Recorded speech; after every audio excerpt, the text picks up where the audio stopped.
oi galera, sou eu, Goi! Gol! Vocês lembram do episódio 1 do macaco? Pois é, eu tô na mesma floresta e ele tá aqui. Eu quero ficar amigo dele, mas ele só quer me assustar! Bom, vamos procurar ele.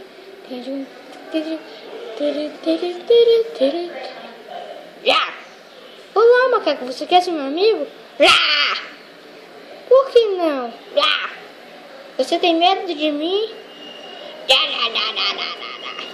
Não tem que ter medo de mim, macaquinho.